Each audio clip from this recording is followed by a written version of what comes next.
నేను ఏమంటానంటే మొట్టమొదటి మీరు అబ్జర్వ్ చేస్తే డైవర్ట్ పాలిటిక్స్ వైఎస్ఆర్సీపీకి అది పుట్టుతో వచ్చిన విద్య. ఆ డైవర్ట్ పాలిటిక్స్ ఏంటంటే రెమ్డెసివిర్తో ప్రజలు చచ్చిపోతున్నారు కోవిడ్ టైంలో అని అంటే రెమ్డెసివిర్లు ఎక్స్పైరీ డేట్లు అయిపోయాయని చెప్పేసి నర్సీపట్నంలో అందరూ ధర్నా చేస్తే ఐఏఎస్ చేత ప్రెస్ మీట్ పెట్టించి రెమ్డెసివిర్ వల్ల ఏమవ్వదు, ఎక్స్పైరీ డేట్ అయిపోయినా పర్లేదు అని ఒక డైవర్షన్ చేస్తారు. అలాగే ప్రతి దాంట్లో కూడా ఒక డైవర్షన్. సుధాకర్ గారి గురించి మాట్లాడితే ఇంకో కేసు వేసి సుధాకర్ గారు అయ్యన్నపాత్ర గారి దగ్గరికి వెళ్ళారు కాబట్టే ఇలాగ అయిందని ఒక డైవర్షన్ చేస్తారు. మొన్న అల్లిపూడి గ్రామానికి వెళ్ళిన దేనికి? ఒక వ్యక్తి వైఎస్ఆర్సీపీ నాయకుడు రపా అని నువ్వు చెప్పిన మాటల్ని ఆదర్శంగా తీసుకొని ఎంతోమందిని నరికి పెట్టాడు. ఆ నరికి పెట్టిన దాంట్లోని నేనేమన్నానంటే నరుక్కుంటూ పోయి రపా అంటే ఇలాగే నరుక్కుంటూ పోతారు. కాబట్టి నేనేమో కోరానంటే ప్రతి ఒక్కరిని వైఎస్ఆర్సీపీ నాయకులు ఎవరైతే ఇలాంటి పనులు చేస్తారో వాళ్ళని కొంచెం దూరం పెట్టండి అని చెప్పి నేను చెప్తే నా కార్యకర్తలు నేను చెప్పుకుంటే దుమారం లేచింది ఎక్కడ వైఎస్ఆర్సీపీలో. అది లేదు, దుమారం లేకపోవాల్సింది టీడీపీలో అందరూ బాగానే ఉన్నారు, హ్యాపీగా ఉన్నారు.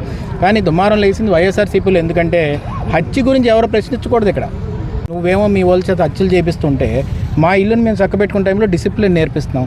దానికి నీకేంటి బాధ నాకు అర్థం కావట్లేదు. కొంతమంది డైవర్ట్ చేస్తున్నారు. ఏమని నా స్పీచ్ ఒకటి ఉంది, మాటలు ఒకటి పెడుతున్నారు.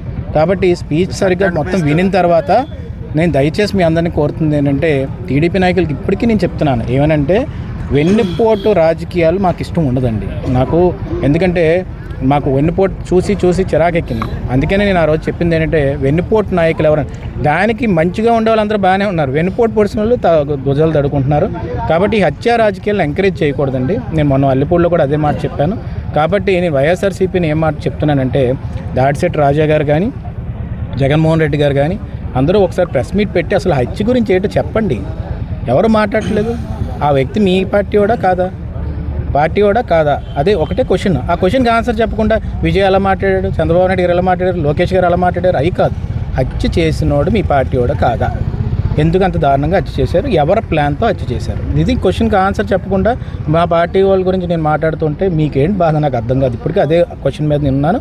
నేను ఏం మాట్లాడానో అదే స్టాండ్ మీద నేను ఉన్నాను. Thank you very much.